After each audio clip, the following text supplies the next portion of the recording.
We're now shifting our focus to the third major topic in our discussion, which you can see is highlighted: the ARMv7-A architecture and the corresponding Cortex-A series. So far, we've taken a broad look at ARM's business model and its various product categories. We've also explored the main families of ARM processors: Cortex-A for high-performance applications, Cortex-R for real-time systems, and Cortex-M for microcontrollers. Now, we're going to drill down into the specifics of what makes those Cortex-A processors tick.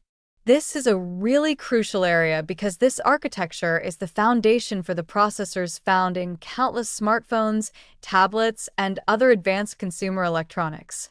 As the outline suggests, we'll tackle this in two steps. First, we'll examine the ARMv7-A architecture itself. It's really important to distinguish between an architecture and a processor. Think of the architecture as the set of rules, the abstract specification. It defines the instruction set, the memory model, the exception handling system. Basically, it's the official blueprint that tells programmers and hardware designers what the processor is capable of and how to interact with it. Once we have a good grasp of the architectural rules, we will then move on to the Cortex-A series.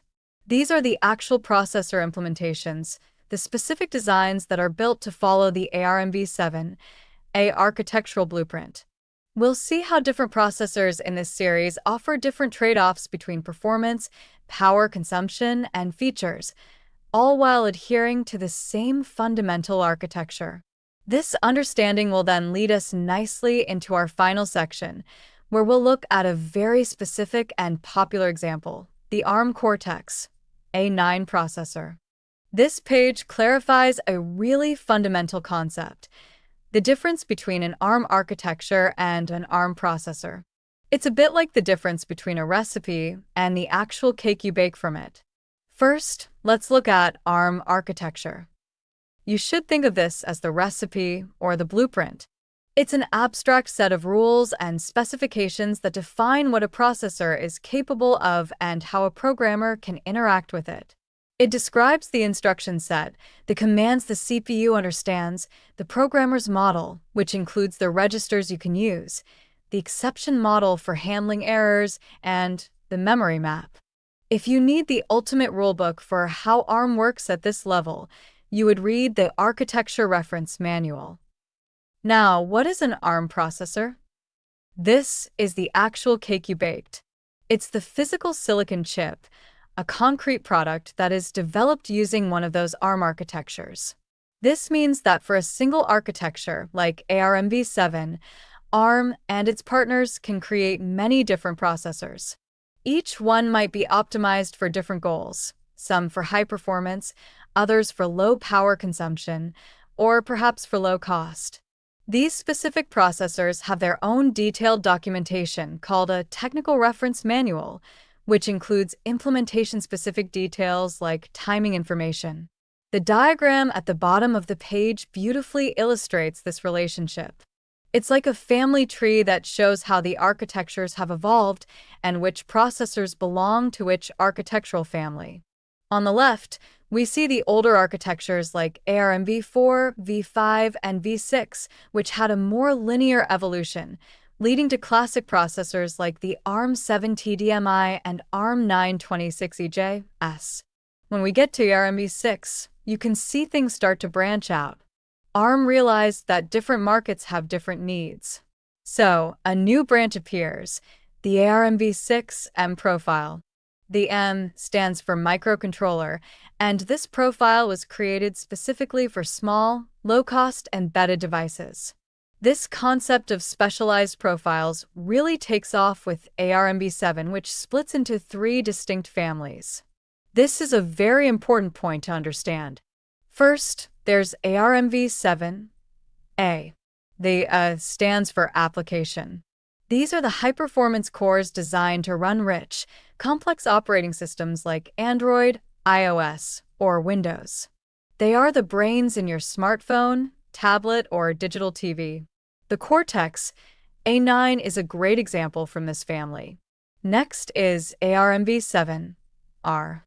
The R stands for real time. These processors are for systems where timing must be extremely precise and predictable. Think about a car's braking system or a controller inside a hard drive. These tasks must happen exactly when they're supposed to, without any delay. And finally, there's ARMv7-M, which continues that microcontroller path for devices that need to be very power efficient and cost-effective.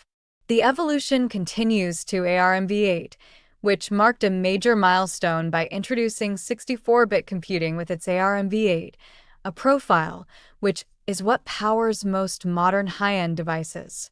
So, to summarize, the architecture is the abstract design, while the processor is the concrete product built from that design.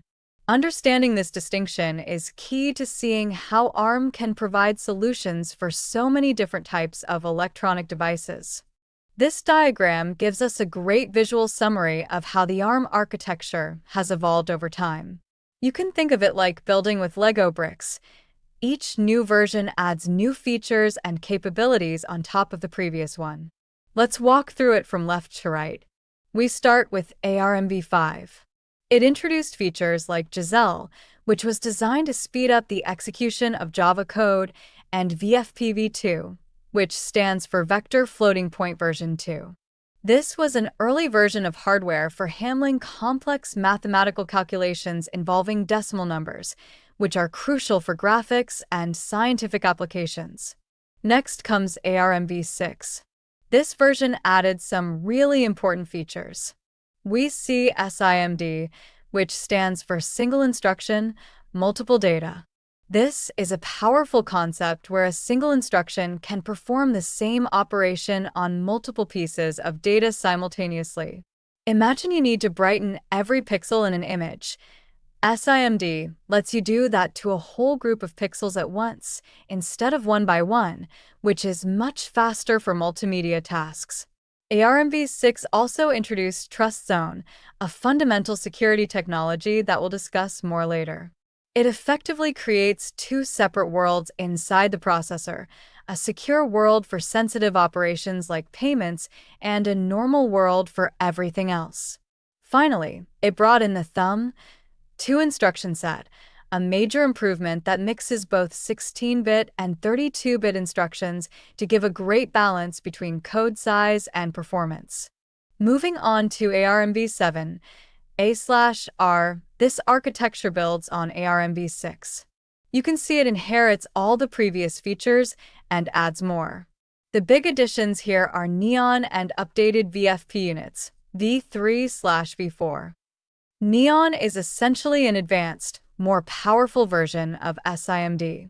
It's a 128-bit engine that's extremely good at accelerating media processing, like high-definition video decoding and 3D graphics.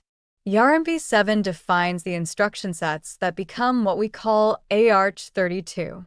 This is the 32-bit execution state, which includes the standard 32-bit ARM instructions, A32, and the Thumb-2 instructions, T32. Finally, we get to ARMv8-A, which represents a huge leap forward.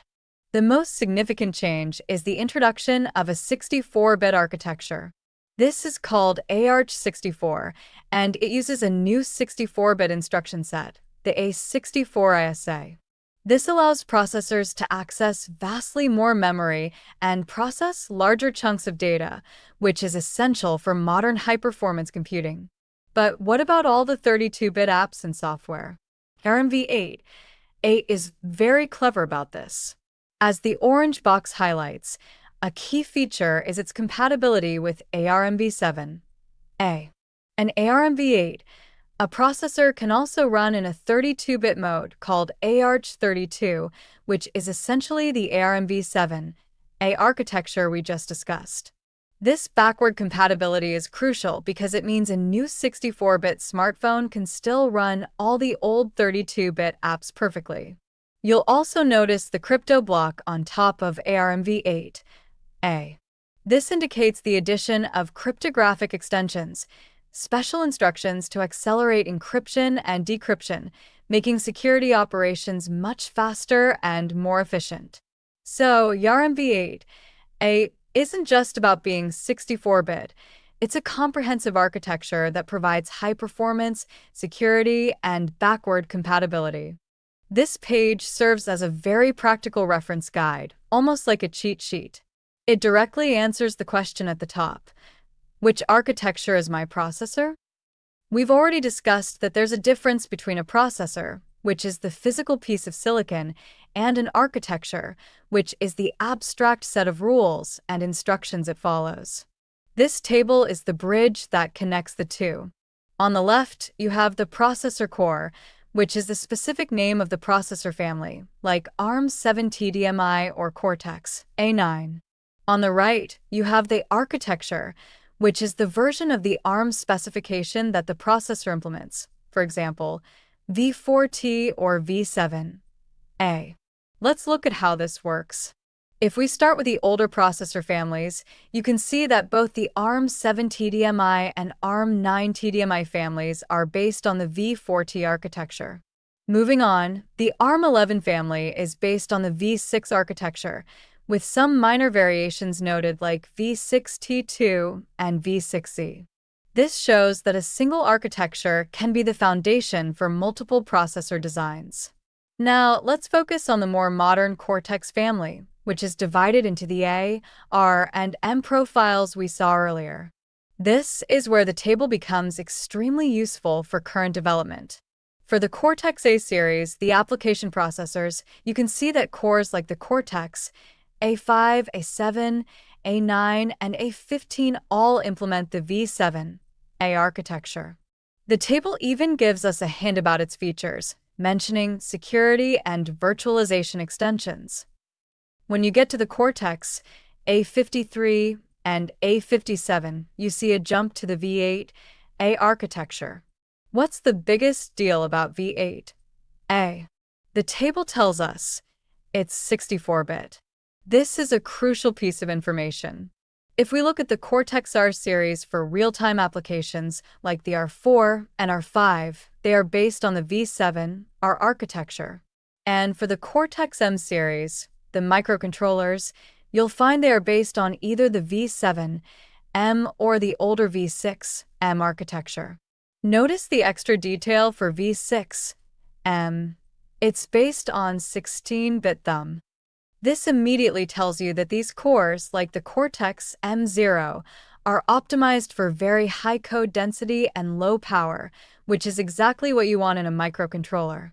So, why is this so important?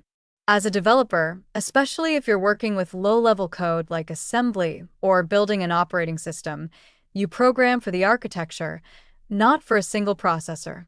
The architecture defines the instruction set, the memory model, and how exceptions work. So, if you have a device with a Cortex-A15 processor, this table tells you that you need to consult the ARMv7-A architecture reference manual to understand its behavior. This page is your essential decoder ring for navigating the ARM ecosystem.